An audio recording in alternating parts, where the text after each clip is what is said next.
ఓం నమ శివాయ. ఇప్పుడు తెలియచేసే అంశము సంపద పెరగాలి అనంటే వృత్తి ఉద్యోగ వ్యాపార రంగాల్లో ఉన్నటువంటి వారు ఎవరికైనా సరే వాళ్ళకి సంపద పెరగాలి అనంటే చిన్న పరిహారం అనేది ఆచరించండి చాలు.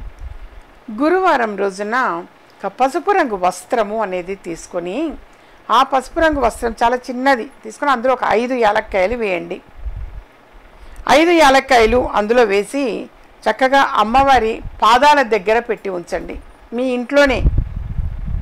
ఇంట్లోనే అమ్మవారి పాదాల దగ్గర అది పెట్టి ఉంచి పూజా ప్రాసెస్ అనేటువంటిది సహజంగా చేస్తుంటారు కదా, నిత్య ధూప దీప నైవేద్యాలు అని అంటారు. అలా ప్రాసెస్ చేయండి. చేసిన తర్వాత ఆ గురువారం రోజు చేసినటువంటిది అది అలాగే ఉంచండి. మూట కట్టి చిన్నగా ఫస్ట్ పూజా ప్రాసెస్ కంప్లీట్ అయ్యాక దాన్ని మూట కట్టి అమ్మవారి పాదాల దగ్గర అలాగే ఉంచండి. మళ్ళీ గురువారం నాడు మళ్ళీ సపరేట్గా చేయండి.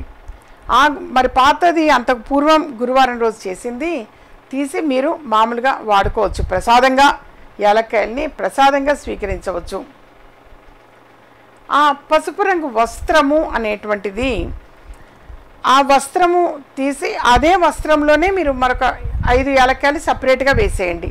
పాత యాలక్కాయల్ని తీయండి. ఆ పసుపు రంగు వస్త్రంలోనే మళ్ళీ 5 యాలక్కాయల్ని వేయండి.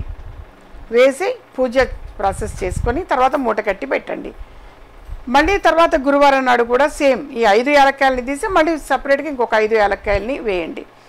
ఆ 5 యాలక్కాయలని కూడా ప్రసాదంగా స్వీకరించవచ్చు. ఇంట్లో కుటుంబ సభ్యులందరూ కూడా ఏదైనా ఒక స్వీట్ వండితేనో లేదు అని అంటే మామూలుగా భోజనం అయిన తర్వాత కూడా కొంతమందికి ఇలాచీ వేసుకుంటారు, కొంతమంది లవంగ వేసుకుంటారు.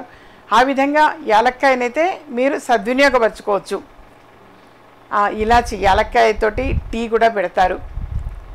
అలా మామూలుగా మీరు వాడుకోవచ్చు. అది ప్రసాదంగా స్వీకరించండి. ఆ విధంగా చేస్తూ ఉన్నారు అని అంటే కనీసంగా 5 గురువారాల పాటైనా చేయండి. మీరు చేశారంటే డెఫినెట్గా సంపద అనేది వృద్ధి చెందుతుంది. ఇది యథార్థ నాన్న, సంపద వృద్ధి చెందుతుంది.